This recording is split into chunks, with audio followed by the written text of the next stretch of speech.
Next लिखिए theorem, लिखिए show that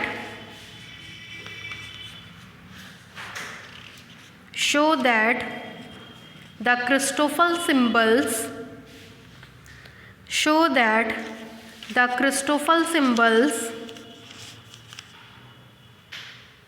are not the component of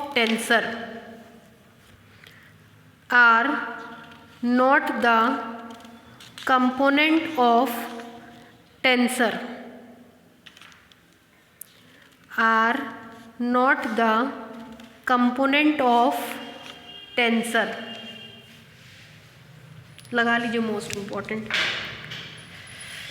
देखिए कल भी हम आपसे जिक्र किए थे कि अगर केवल क्रिस्टोफल सिंबल आता है तो इसका मतलब आपको फर्स्ट काइंड और सेकंड काइंड दोनों को प्रूफ करना है, और आपको काइंड दे देता है तो कोई बात ही नहीं है, ठीक है। यहाँ पे चूंकि केवल क्रिस्टोफल सिंबल लिख करके आया है, इसका मतलब आपको फर्स्ट काइंड और सेकंड काइंड दोनों को दिखाना है। दूसरी बात आपसे कह रहा are not the component of tensor, मतलब ये टेंसर का कंपोनेंट नहीं है। क्यों नहीं है? क्योंकि ये लॉ ऑफ ट्रांसफॉर्मेशन को सेटिस्फाई नहीं कर रहा होगा। क्यों नहीं कर रहा होगा उसका रीज़न अभी आपको पता चलेगा। सबसे पहले हम लोग प्रूफ करेंगे फर्स्ट काइंड को। जाहिर सी बात है लॉ ऑफ ट्रांसफॉर्मेशन दिखाना है। लॉ ऑफ ट्रांसफॉर्मेशन दो कोऑर्डिनेट सिस्टम में होता है। मान लेंगे एक कोऑर्डिनेट सिस्टम xi है, दूसरा coordinate system x bar i है। इसमें आपका क्रिस्टोफल सिंबल ijk है, इसमें क्रिस्टोफल सिंबल ijk का बार है। इसमें क्रिस्टोफल सिंबल अगर ijk है तो इसमें क्रिस्टोफल सिंबल ijk का बार है। दूसरी बात, आप जानते हैं कि जब इसको आप डिफाइन करते हैं तो इसकी परिभाषा में जो चीज़ें आती हैं वो केवल और केवल फंडामेंटल टेंसर होती हैं। क्यों भाई? इसकी अगर डेफिनेशन आप लिखते हैं तो आपको पता है इसकी डेफिनेशन को लिखने के लिए जिस चीज़ का आप इस्तेमाल करते हैं वो कुछ और नहीं बल्कि फंडामेंटल टेंसर का इस्तेमाल करते हैं, ठीक है। Fundamental tensor Gij component of tensor होता है, तो ये लॉ ऑफ ट्रांसफॉर्मेशन को क्या करेगा? सेटिस्फाई। अगर इसमें उसका मान Gij है तो इसमें मान क्या हो जाएगा? Gij का बार, ठीक। तो हमने आपको क्या क्या बातें बताई? अगर ये दोनों कंपोनेंट ऑफ टेंसर नहीं है तो ये दोनों लॉ ऑफ ट्रांसफॉर्मेशन को सेटिस्फाई नहीं करेंगे। लॉ ऑफ ट्रांसफॉर्मेशन के लिए कम से कम दो कोऑर्डिनेट सिस्टम चाहिए। एक हो गया xi, दूसरा हो गया x बार i। xi में क्वांटिटी ऐसे है, x बार i में क्वांटिटी ऐसे है। अब सवाल ये उठता है कि पहले हम फर्स्ट काइंड के लिए प्रूफ करेंगे, तो क्वेश्चन के प्रूफ की शुरुआत कहाँ से करें? तो शुरुआत करने के लिए हमने आपको एक थॉट दिखाया कि ये इसकी परिभाषा है। ये इसकी परिभाषा है, मतलब इसको डिफाइन करने के लिए हमको केवल और केवल फंडामेंटल मैट्रिक टेंसर की ज़रूरत पड़ती है। फंडामेंटल मैट्रिक टेंसर मतलब Gij। आपको पता है Gij कंपोनेंट ऑफ टेंसर होता है।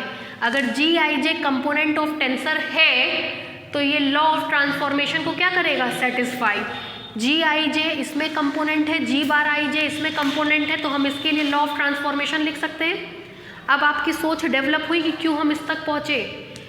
इसको और इसको दिखाने के लिए इसकी ज़रूरत है। इसके बारे में हमको सब रिजल्ट पता है। हमको पता है कि ये कंपोनेंट ऑफ टेंसर होता है, तो ये लॉ ऑफ ट्रांसफॉर्मेशन को क्या करेगा? सेटिस्फाई। तो इसके लिए अगर लॉ ऑफ ट्रांसफॉर्मेशन लिखें तो मिलेगा G bar ij is equal to, बोलिए, Gab कितनी बार del x by del x, del x by del x, del x by del X. Balance कराइए, बार के साथ i, बार के साथ j, a और b। इसको मान रहे हैं हम इक्वेशन नंबर 1, ठीक। अब देखिए ij को किसके रिस्पेक्ट में डिफ्रेंशिएट किया गया है? k के। तो हम भी इस इक्वेशन को k के रिस्पेक्ट में डिफ्रेंशिएट करेंगे। देखिए डिफ्रेंशिएटिंग इक्वेशन 1 पार्शली, बहुत ध्यान से समझिएगा ये वाला differentiation, with respect to x पे power k comma v get. ज़रा देखिए x bar i coordinate system में जो सारी चीज़ें होती हैं वो बार के रिस्पेक्ट में डिफ्रेंशिएट होती हैं। अगर ये बार है तो जाहिर सी बात है यहाँ बार लगेगा तो यहाँ पे भी क्या आएगा, बार। तो इसलिए हम इसको x बार k के रिस्पेक्ट में डिफ्रेंशिएट कर रहे हैं। दूसरी चीज़, xi कोऑर्डिनेट सिस्टम की सारी चीज़ें xi के रिस्पेक्ट में डिफ्रेंशिएट होंगी, वो बार के रिस्पेक्ट में डिफ्रेंशिएट नहीं होगी। अब हम इसको डिफ्रेंशिएट करें, जरा ध्यान से देखिएगा क्या लिख रहे हैं। Del g bar i j upon del x bar k is equal to, किसके रिस्पेक्ट में डिफ्रेंशिएट कर रहे हैं, x बार k के। कर दिया। 1 2 3 फंक्शंस, ये तो बार के रिस्पेक्ट में डिफ्रेंशिएट हो रहा है, यहाँ दिख रहा है। ये बार के रिस्पेक्ट में डिफ्रेंशिएट हो रहा है, यहाँ दिख रहा है। लेकिन G A B xi coordinate system में है, ये बार के रिस्पेक्ट में डिफ्रेंशिएट नहीं होगा। तो अगर हम कहें कि डेल जी ए बी को डिफ्रेंशिएट करेंगे बार के रिस्पेक्ट में, तो आएगा ये टर्म। सेटिस्फाइंग है मेरी बात से? प्रोडक्ट ऑफ 3 फंक्शन है, बारी बारी से डिफ्रेंशिएट करेंगे। सबसे पहले इसको डिफ्रेंशिएट किया, इन दोनों को एस सच उतार दिया, ठीक है। लेकिन ये चीज़ गलत है। क्यों गलत है? अभी हमने आपसे कहा ये xi कोऑर्डिनेट सिस्टम में है, तो ये xi के रिस्पेक्ट में ही डिफ्रेंशिएट होगा, x बार i के रिस्पेक्ट में डिफ्रेंशिएट नहीं होगा। तो इसको हम कैसे एडजस्ट कर रहे हैं, देखिए। x c बैलेंस करने के लिए c upon del x bar के, c से c कट जाएगा, वापस से इसकी जगह डेल एक्स बार के आ जाएगा जो हमने पहले लिखा था, ठीक है। हमने क्या बताया, इसको डिफ्रेंशिएट करने का मतलब इन तीनों को बारी बारी से डिफ्रेंशिएट करेंगे। सबसे पहले इसको डिफ्रेंशिएट करेंगे तो आएगा del G A B upon del x bar K, बचे हुए दोनों टर्म को एस सच उतार दिया, del x A upon del x bar I, del x B upon del x bar J, as such उतार दिया। ये आना चाहिए था, लेकिन ये गलत है क्योंकि ये xi कोऑर्डिनेट सिस्टम के रिस्पेक्ट में ही डिफ्रेंशिएट होगा। तो हमने इसकी जगह ये चीज़ लिख दी, डेल एक्सी लिख दिया। डेल एक्सी को तो बैलेंस करना पड़ेगा, ये नीचे है तो बैलेंस करने के लिए इसका मल्टीप्लाई कहाँ कर दिया, ऊपर। वापस से ये दोनों कट जाएगा और सेम यही चीज़ मिल जाएगी, ठीक है। तो अब ये जो आपने ये पढ़ रहे हैं, ये कोवेरिएंट डिफ्रेंशिएशन आप पढ़ रहे हैं, अभी हम बता दे रहे हैं। नेक्स्ट चैप्टर शुरू हो चुका है। ये वाला आर्टिकल भले ही इसमें दिया है, लेकिन यहीं से कोवेरिएंट डिफरेंशिएशन की शुरुआत हो जाती है। कोवेरिएंट डिफरेंशिएशन में यही काम करना है जो आप यहाँ कर रहे हैं, इसलिए ढंग से समझिएगा।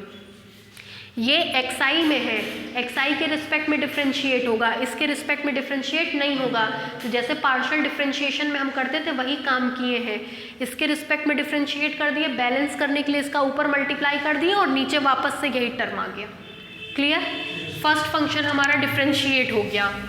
प्लस अब हम इसको डिफरेंशिएट करेंगे, मिलेगा जी ए बी, इसको डिफरेंशिएट करेंगे, डेल एक्स ए है अपॉन डेल एक्स बार आई है, डेल एक्स के रिस्पेक्ट में डिफरेंशिएट करेंगे तो डेल और डेल मिल करके क्या देगा, del two X A upon del X I del x के। थर्ड टर्म को ऐसे ही उतार देंगे, del x B upon del x bar जे, ठीक। अब उसके बाद प्लस लगा करके थर्ड टर्म को डिफरेंशिएट करेंगे तो मिलेगा आपको plus G A B del x A upon del x bar I, इसको डिफरेंशिएट करेंगे तो del two x B upon del x bar J पहले से था, साथ में आ गया डेल एक्स बार के। डिफरेंशिएशन समझ में आया कैसे किया गया है? फिर देखिए, उतारिए, चलिए इतना, एक सेकेंड रुक जाइए, 2 मिनट।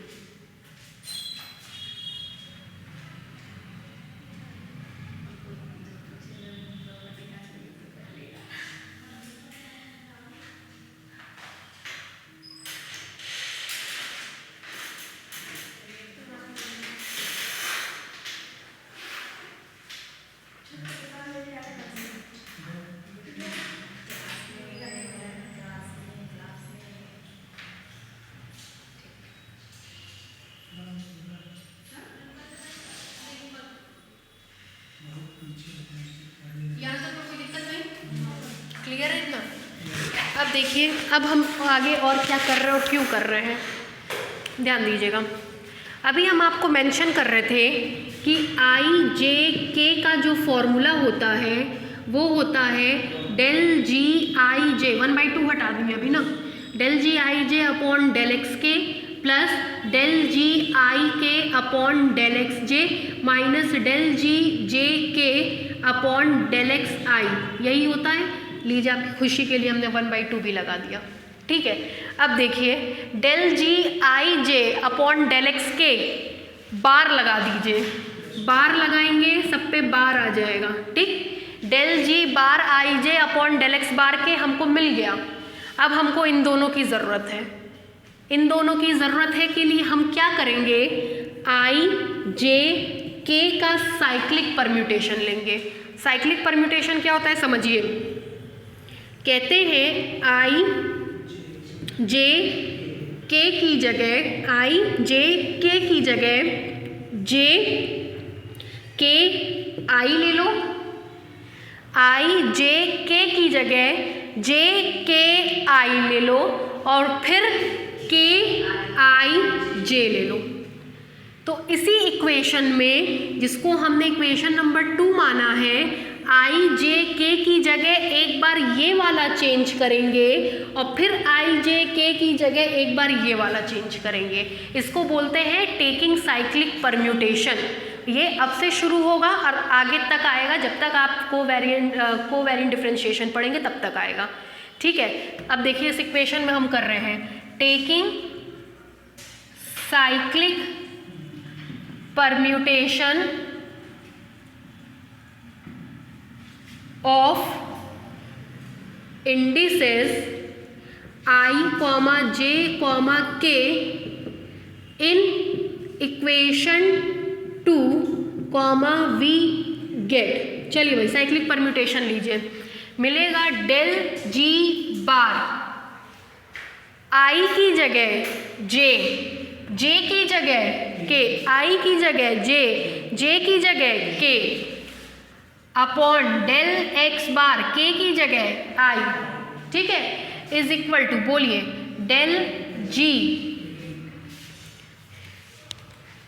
अब देखिए, आई जे के का परम्यूटेशन लेंगे तो ए बी सी का भी लेना पड़ेगा, A B C, B C A, C A B, ठीक है, A B C, B C A, C A B.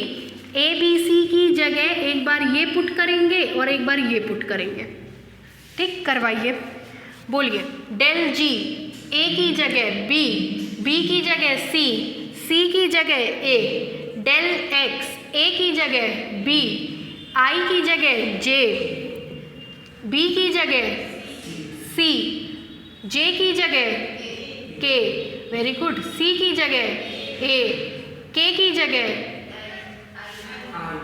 L नहीं है, के की जगह आई, आई आई, के की जगह आई, ठीक है, प्लस जी ए की जगह बी, बी की जगह सी, डेल टू एक्स ए की जगह बी, आई की जगह जे, के की जगह आई, डेल एक्स बी की जगह सी, जे की जगह के, प्लस जी ए की जगह बी, बी की जगह सी, डेल एक्स ए की जगह बी, आई की जगह जे, डेल टू एक्स बी की जगह सी, जे की जगह के की जगह आई, ठीक है। Equation number 3, next cyclic permutation, देखिए आई जे के का मान मिल गया, ठीक है। नेक्स्ट साइक्लिक परम्यूटेशन, अब इसको इसको इसको और इसको फोकस करिएगा, यहाँ से लिख रहे हैं, ठीक है, करवाइए, डेल जी बार आई की जगह के, जे की जगह आई अपॉन डेल एक्स बार के की जगह जे is equal to del G A की जगह सी, बी की जगह ए, सी की जगह डेल एक्स ए की जगह सी, आई की जगह के, बी की जगह ए, जे की जगह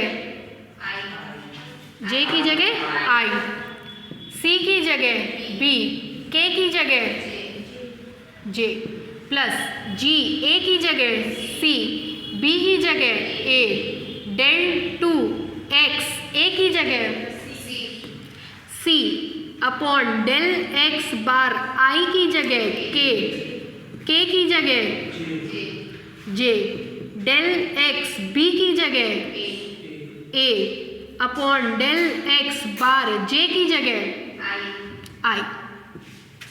ठीक है, प्लस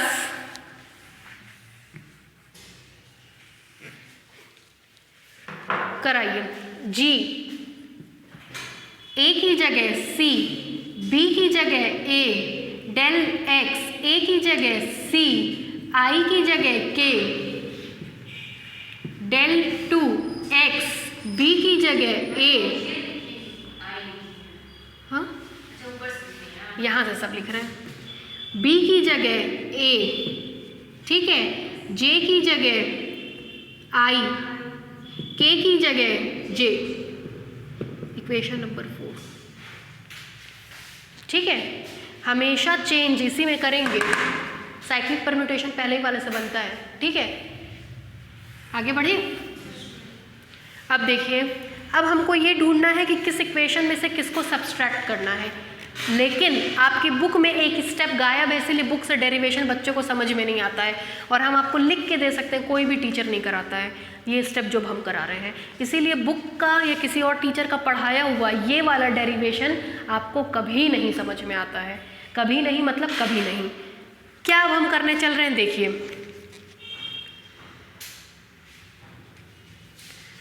देखिए इस इक्वेशन में और इस इक्वेशन में चेंज करेंगे, इसमें इसमें इसमें और बस इसमें, इन चारों टर्म में चेंज करेंगे। B C dummy index, B C dummy index, C A dummy index, C A dummy index. Dummy index को किसी अदर इंडेक्स से चेंज कर सकते हैं, कर रहे हैं।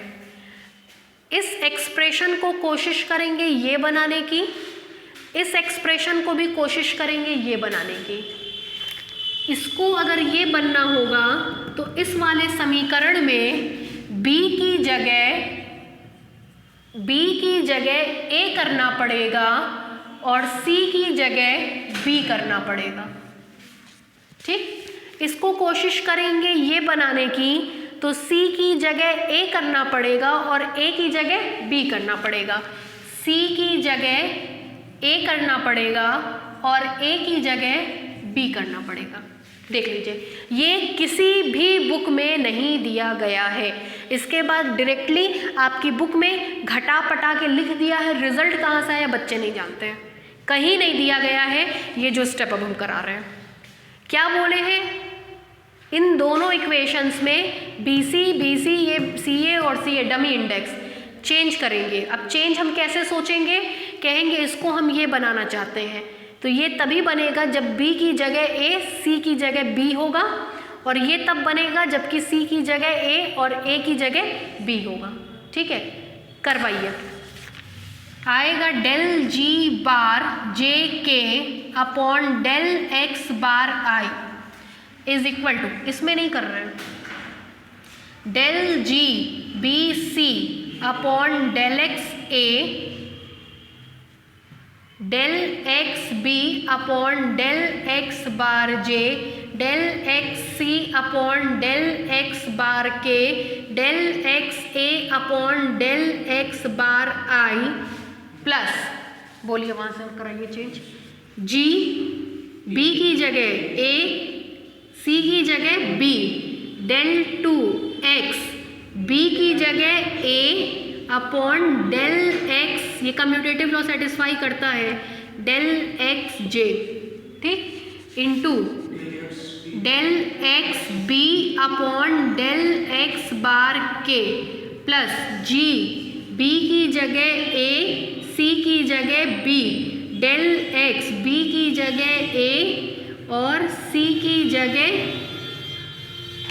B upon del x bar K, del x bar I, equation number 5, ठीक। एंड कराइए, del G bar K I upon del X J is equal to del G C A upon del x B, del x C upon del x bar K, del x A upon del x bar I, del x B upon del x bar J, plus कराइए, C की जगह ए, जी A की जगह B, del two X, C की जगह A upon del X commutative law bar J, del x bar K, del x A की जगह B upon del x bar I, plus clear है, जी सी की जगह ए की जगह बी, डेल एक्स सी की जगह A upon del x bar K, del two X A की जगह B upon del x bar I, del x bar J, equation number 6। यहाँ तक में कोई परेशानी? इतना गेम समझ में आया? लिखिए, प्रूफ में लिखिए, लिखिए, since we know that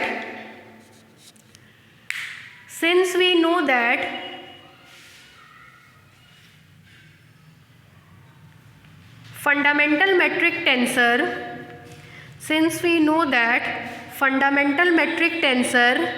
Gij नीचे की तरफ,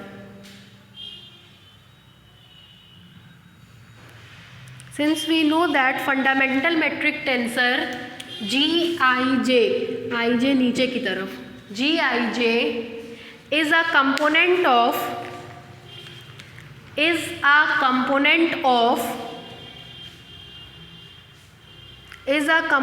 of symmetric covariant tensor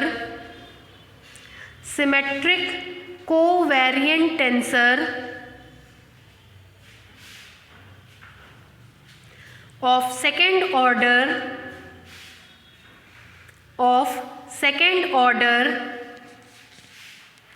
in xi coordinate system, in xi i ऊपर की तरफ, in xi coordinate system and g bar ij are component of same tensor,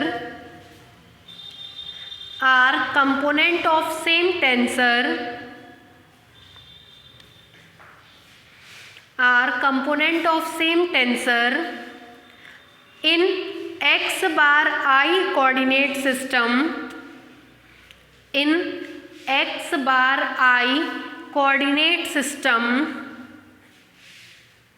then the law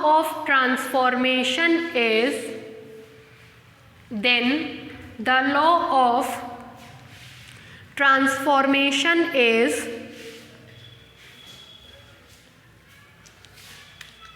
ये line लिखिए, ये line लिखिए, ये लाइन लिखिए,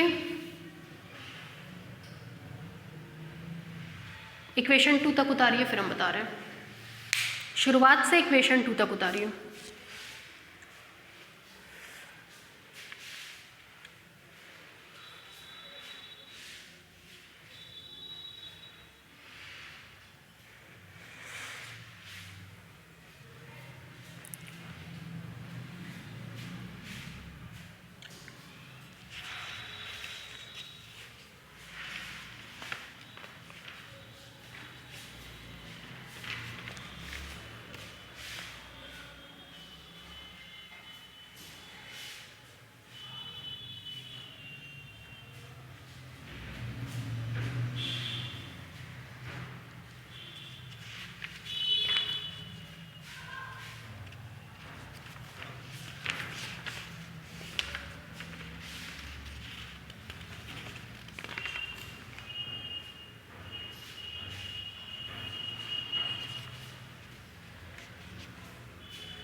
हो गया इक्वेशन 2 तक।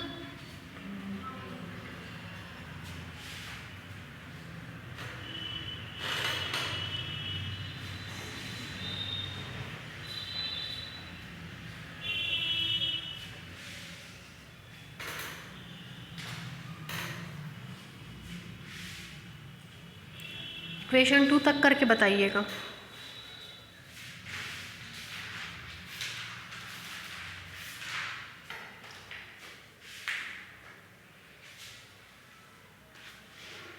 हो गया भाई 2 तक। इक्वेशन 2 तक के बाद नीचे से लिखिए, taking the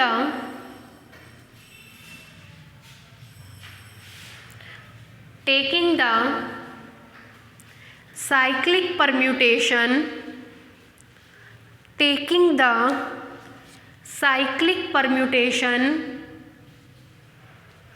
taking the cyclic permutation of the indices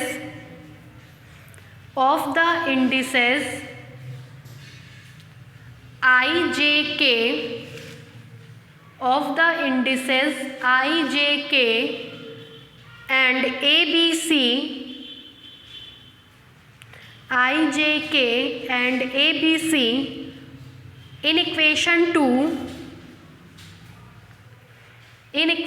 2, comma, we get following two more equations. We get following two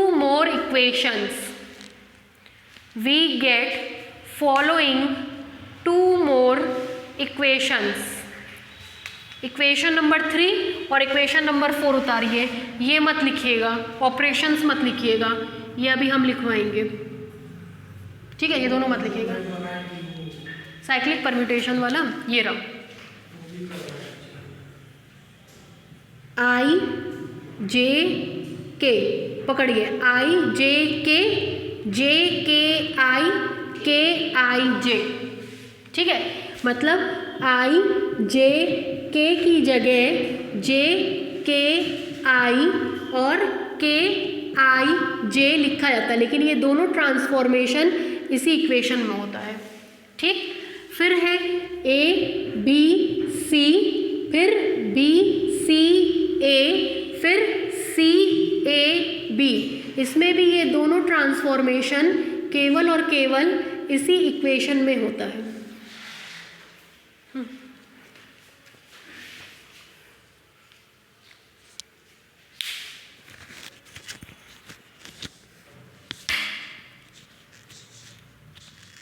अब आप लोग को ऐसे ही बड़े बड़े एक्सप्रेशंस मिलेंगे, छोटा नहीं मिलेगा कुछ भी।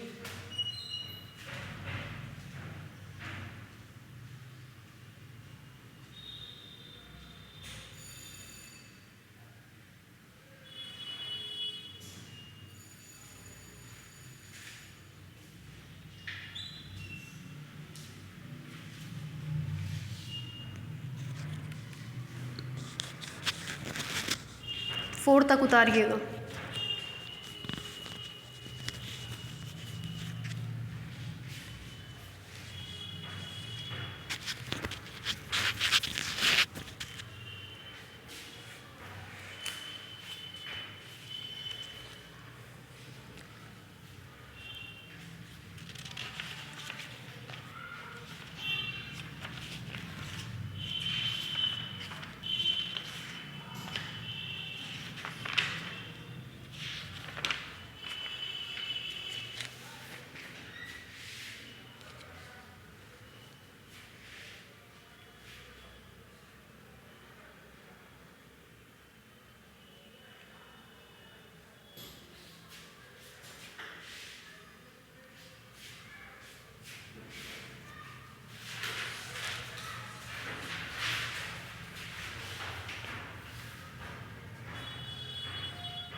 4th तक हो जाए तो बताइएगा।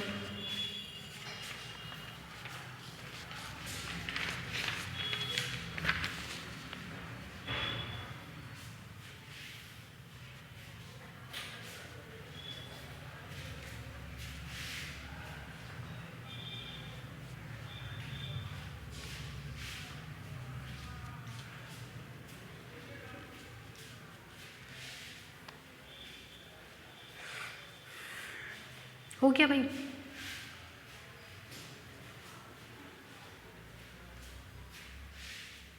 हो गया 4th तक?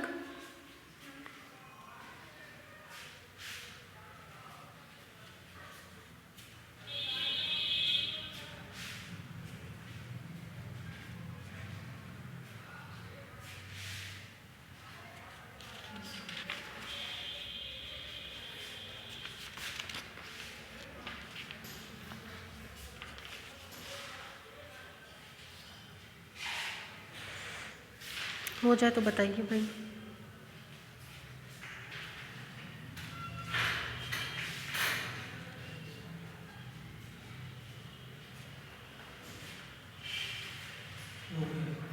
फोर्थ तक हो गया। अब हम ये ऑपरेशंस लिखवाने चल रहे हैं, ठीक है। लिखिए, in equation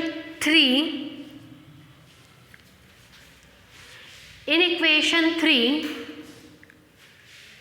interchanging the dummy index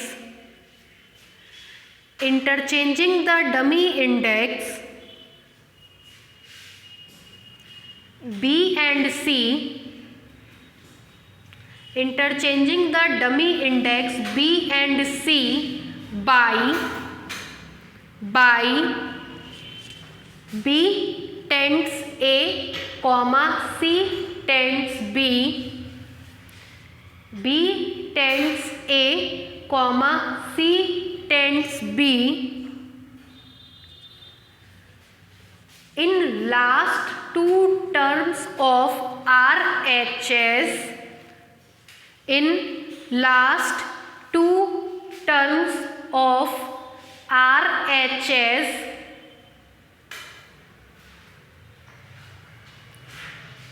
and similarly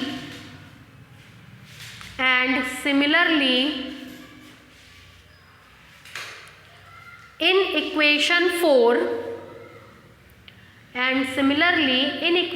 4 interchanging the dummy index C and A, interchanging the dummy index C and A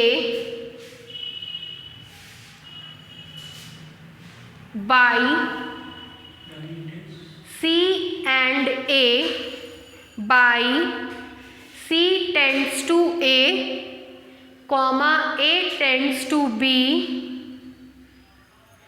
C tends to A, A tends to B in the last two terms of RHS, in the last two terms of RHS,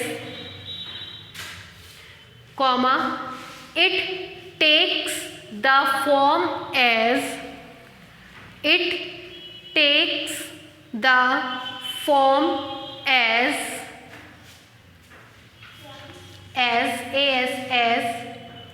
ये दोनों equation उतारिए।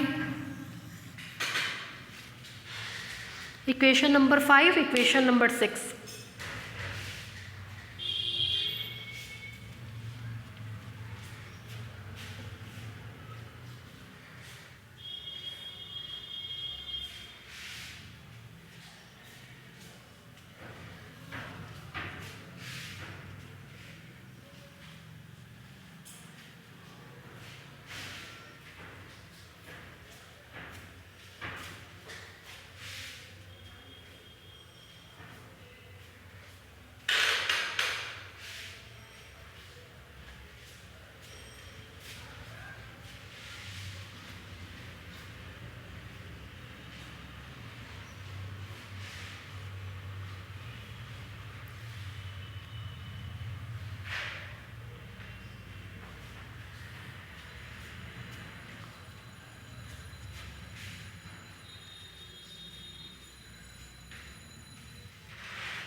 हो गया भाई?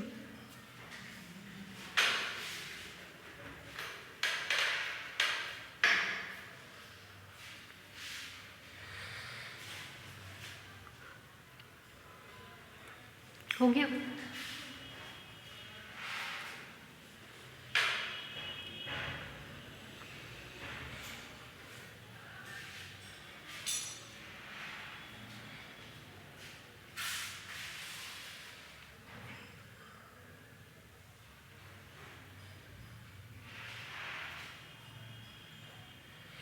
अब इसके बाद का समझिएगा, हम डायरेक्टली करा रहे हैं।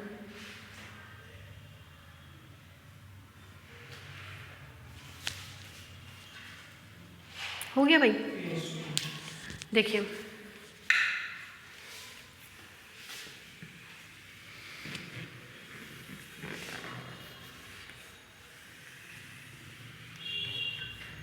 अब हम क्या कर रहे हैं, इक्वेशन 2 और 6 को जोड़ रहे हैं, 5 को घटा रहे हैं। क्यों?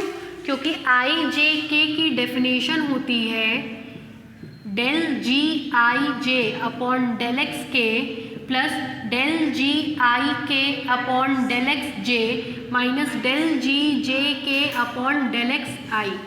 तो जे के वाला घटाया जाता है, इसीलिए हम इसको और इसको ऐड करके इसको घटा रहे हैं। लिखिए, adding equation 2 and 6, adding equation 2 and 6, adding equation 2 and 6 and then subtracting equation 5 and then subtracting equation 5 comma we get and then subtracting equation 5 comma we get। देखिए, इसको जोड़िए, इसको घटाइए, क्या मिल रहा है यहाँ ब्लैक बोर्ड पर देखिए, del G bar I J upon del x bar K plus del G bar K I upon del X J minus del G bar J K upon del x bar I is equal to del x A upon del x bar I, B bar J C bar K, A bar I B bar J C bar K, A bar I B bar J C bar के, तीनों में से common हो जाएगा। ठीक, ये है del G A B upon del x सी।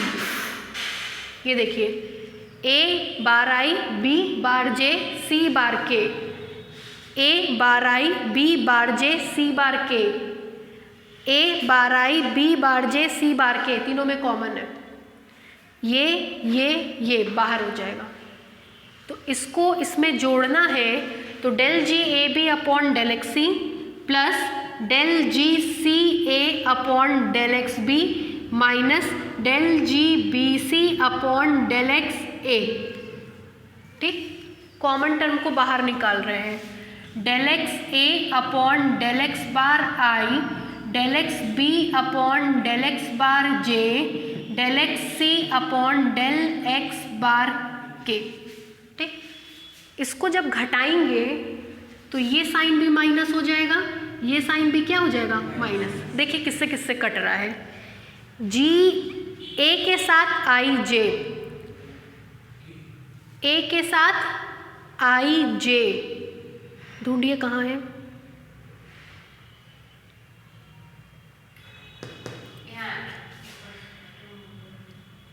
नहीं ये कहाँ है,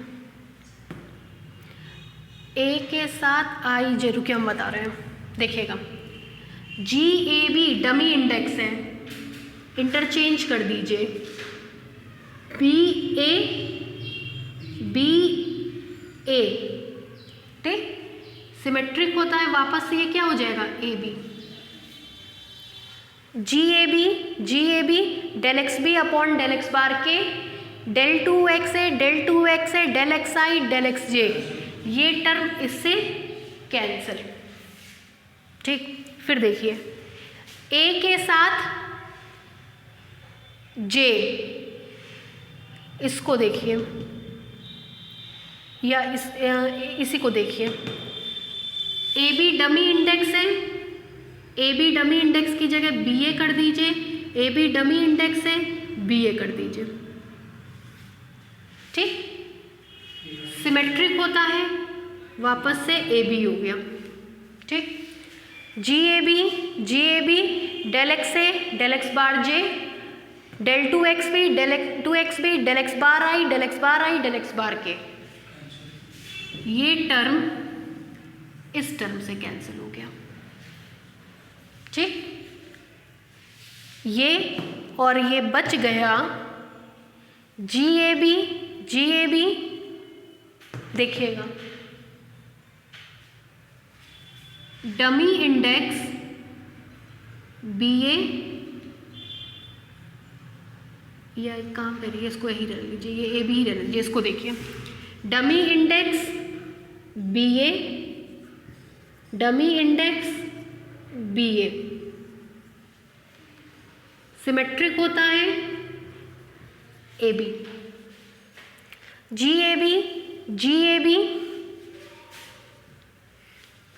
del two x B del x bar J del x bar K del x A del x bar I add हो जाएगा, मिलेगा plus 2 times of G A B del x A upon del x bar I del two x B upon del x bar J del x bar K. ठीक है, अब सब मिटा रहे हैं। फिर देखिए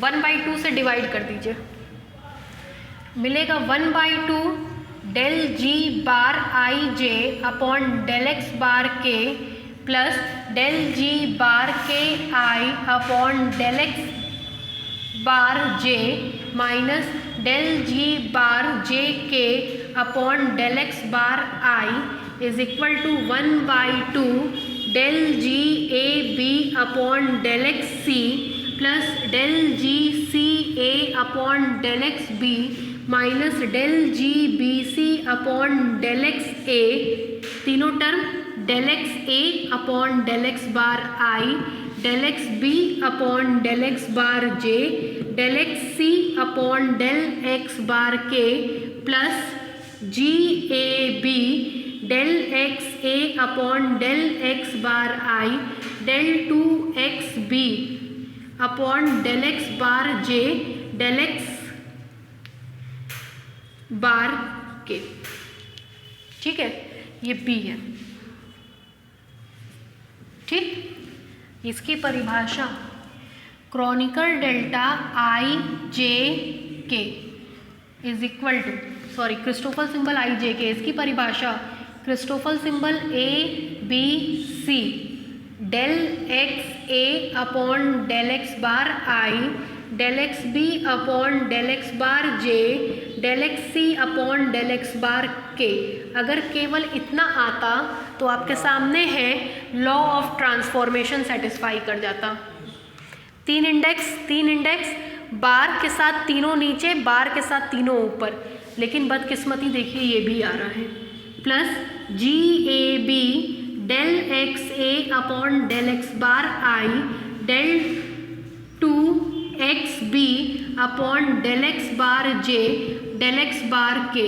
इसी सेकेंड ऑर्डर डेरिवेटिव के कारण ये लॉ ऑफ ट्रांसफॉर्मेशन सेटिस्फाई नहीं करता है और जिस कारण से Christoffel symbol component of tensor नहीं होता। उतारिए यहाँ से, हाँ खत्म हो जाएगी कहानी वहीं पे जहाँ इधर उधर हुआ।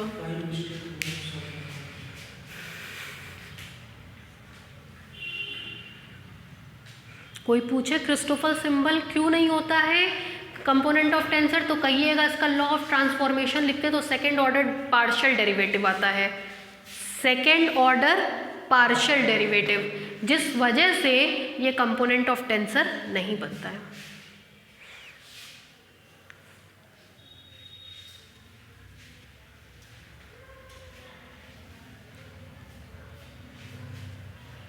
अभी बहुत है, थक जाइएगा तो बताइएगा, कल पढ़ा देंगे। मतलब खिचड़ी नहीं बननी चाहिए दिमाग में। पढ़िए, साफ सुथरे ढंग से पढ़िए, ऐसा कोई प्रेशर नहीं है। 1-2 घंटा और बैठ जाइएगा तो कोई वो बात थोड़ी ना है, लेकिन एक दिन में ज़बरदस्ती का ओवरडोज मत कराइएगा। थोड़ा सा ये सेक्शन टफ है इसलिए हम टोक दे रहे हैं। अभी तो ये केवल फर्स्ट पार्ट हुआ है, अभी तो Christoffel symbol of second kind बाकी है। इसको नाम दीजिएगा 5 के बाद 6 हो गया था ना, इक्वेशन नंबर 7।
बढ़े आगे, नीचे से लिखिए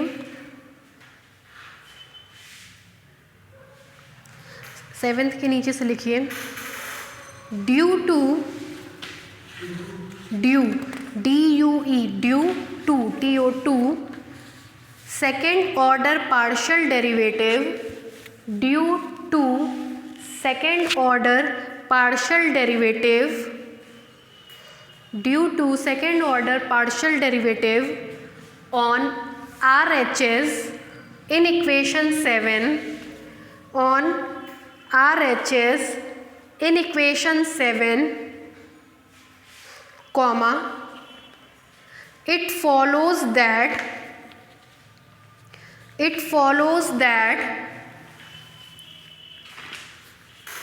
the Christoffel symbol of first kind, it follows that the Christoffel symbol of first kind,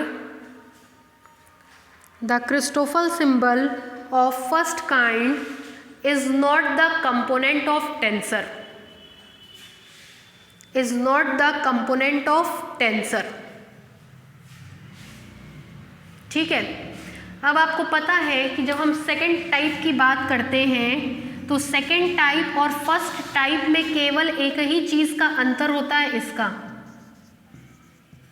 है ना। अगर हम फर्स्ट टाइप में ही इसका मल्टीप्लाई करके ये चीज़ बना डालें तो उसके लिए भी यही प्रूफ हो जाएगा, है ना। तो अब हम इस पे अप्रोच कर रहे हैं, इसमें इसका मल्टीप्लाई करके। ठीक, लिखिए since we know that, paragraph change करके, since we know that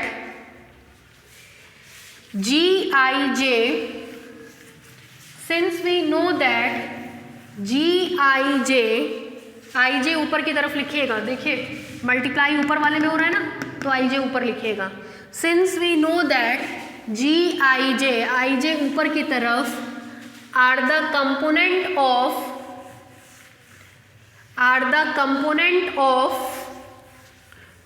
contravariant tensor, are the component of contravariant tensor of second order in xi coordinate system, xi coordinate system,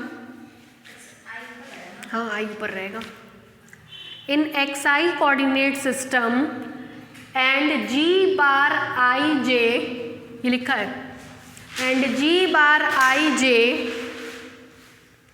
are the component of same tensor, are the component of same tensor in x bar I coordinate system, in x bar I coordinate system, then the law of transformation is, then the law of transformation is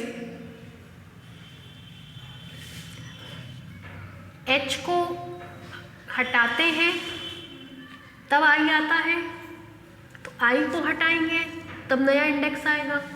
हटाने के लिए G bar L I का multiply कर रहे हैं, तो I से I हट जाएगा, L आ जाएगा, is equal to G D H del x by del x, del x by del x. Index को बैलेंस कराइए, बताइए क्या क्या आएगा।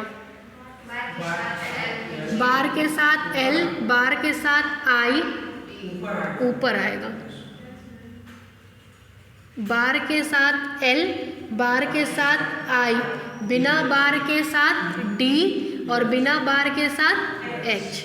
इक्वेशन नंबर 8 लिखिए।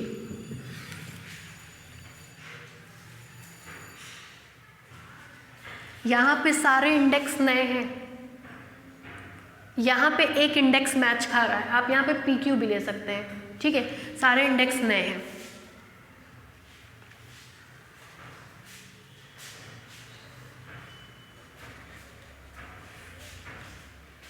हो गया।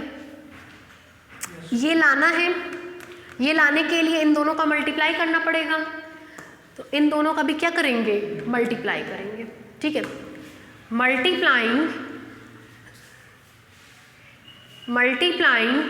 Equation 7 by equation 8, multiplying equation 7 by equation 8, comma we have, कराइए इसका इसमें G bar L I J K is equal to, इसका इसमें G D H Christoffel symbol A B C, ये और ये लिख दिए हैं, इन सबको एक साथ लिख रहे हैं। पहले इसको लिख रहे हैं, del x A upon del x bar I, del x B upon del x bar J, del x C upon del x bar K into del x bar L upon del x D, del x bar I upon del x H. Clear? इसका इसमें plus जी D H, अब इसको लिख रहे हैं G A B, इसको del x A upon del x bar I, del two x B upon del x bar J, del x bar K, उसको del x bar L upon del x D, del x bar I upon del x H. Clear? I से I कटेगा, Christoffel symbol L J K is equal to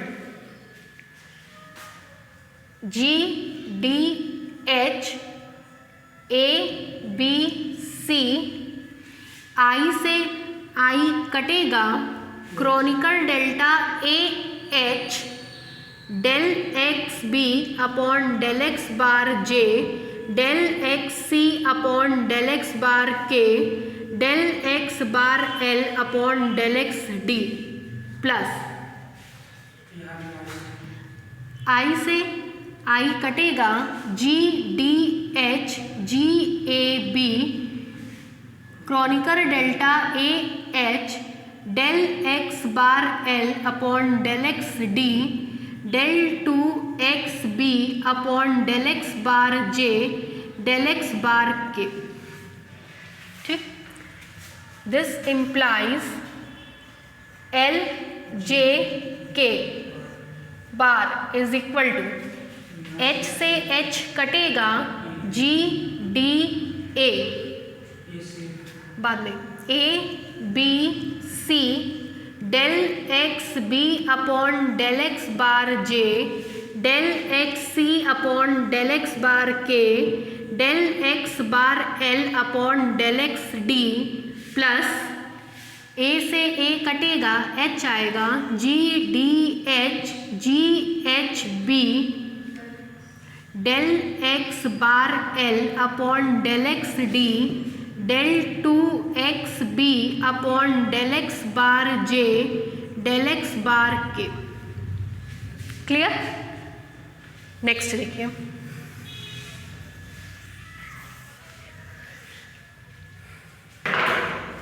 this implies L J K बार के साथ is equal to, ए से A कटेगा, D B C without bar, del x B upon del x bar J, del x C upon del x bar K, del x bar L upon del x D. अगर इतना होता तो ये law of transformation को satisfy कर रहा था, D ऊपर डी नीचे बी ऊपर सी नीचे सी ऊपर, बार के साथ एल, बार के साथ जे, बार के साथ के, बट अनफॉर्चुनेटली ये कटेगा एच से एच, डायरेक्ट लिख दे इस स्टेप को, ये आपको देगा क्रॉनिकल डेल्टा डी बी, और बी से या डी से डी कटेगा, इसकी जगह कौन ले लेगा, बी आएगा, del x bar L upon del x B del two x B upon del x bar J del x bar K. इसमें भी आप देख सकते हैं सेकेंड ऑर्डर डेरिवेटिव पाया जा रहा है और केवल इस कारण से ये लॉ ऑफ ट्रांसफॉर्मेशन को सेटिस्फाई नहीं करेगा। उतार डालिए।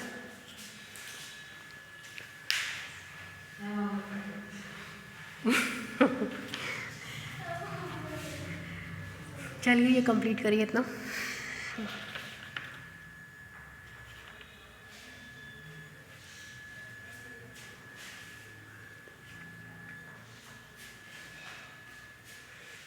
ये सब आता है ना, आता है, इम्पोर्टेंट है।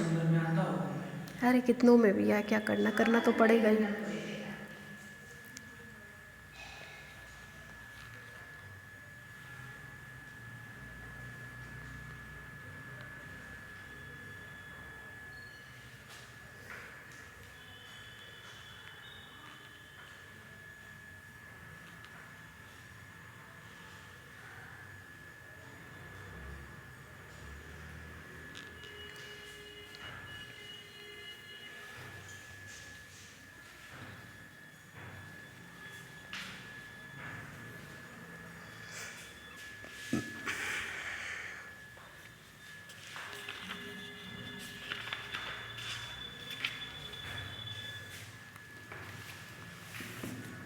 बुक खरीद लिए होंगे अब तक तो, है ना। एक क्वेश्चन दे रहे हैं बुक से, जरा वो क्वेश्चन पढ़ के रट के तब आइएगा, उसमें केवल रटने का ही काम है।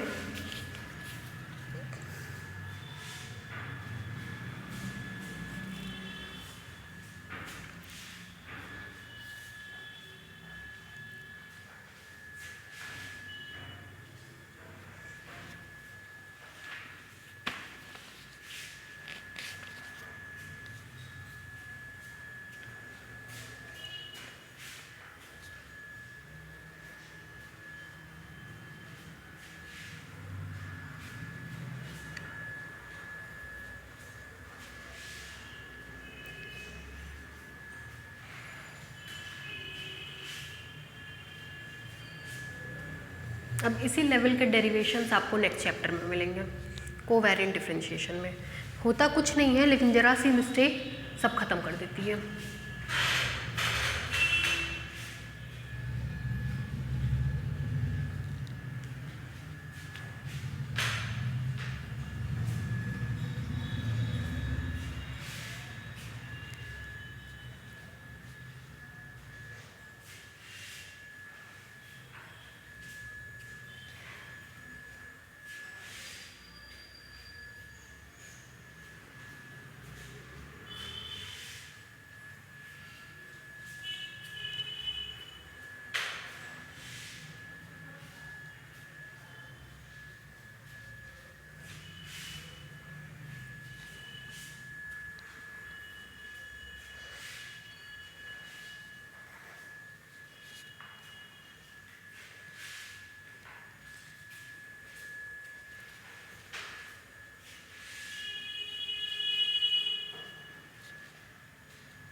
हो गया भाई?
हो गया भाई,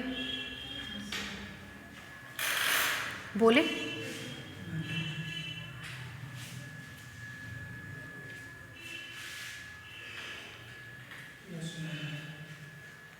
आपका हो गया?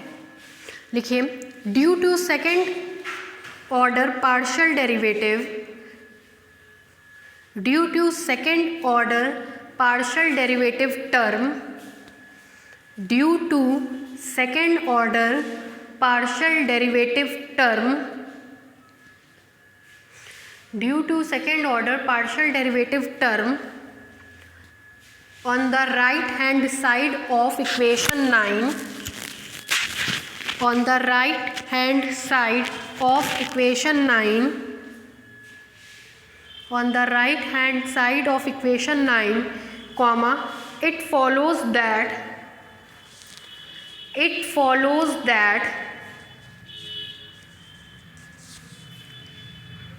the Christoffel symbol of second kind, it follows that the Christoffel symbol of second kind,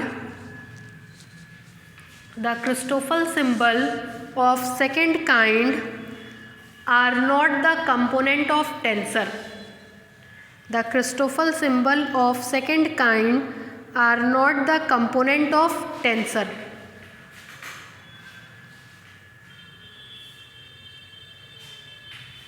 हो गया?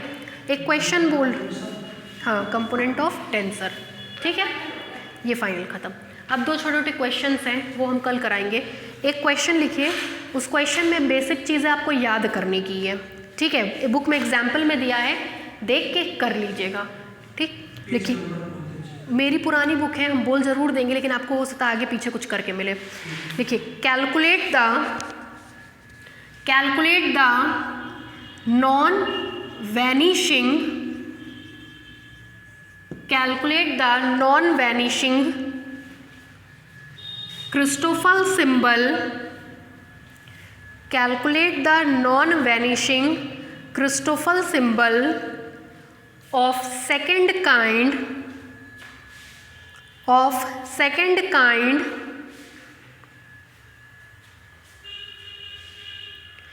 corresponding to the metric,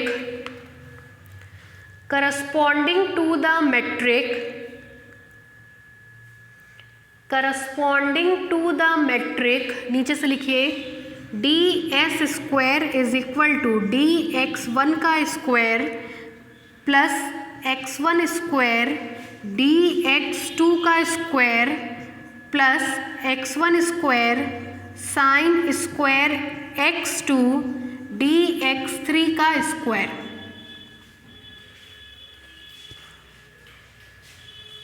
ठीक है, कैसे करेंगे देखिए, कंपेयर करेंगे इसको ds square is equal to G I J D X I D X J से।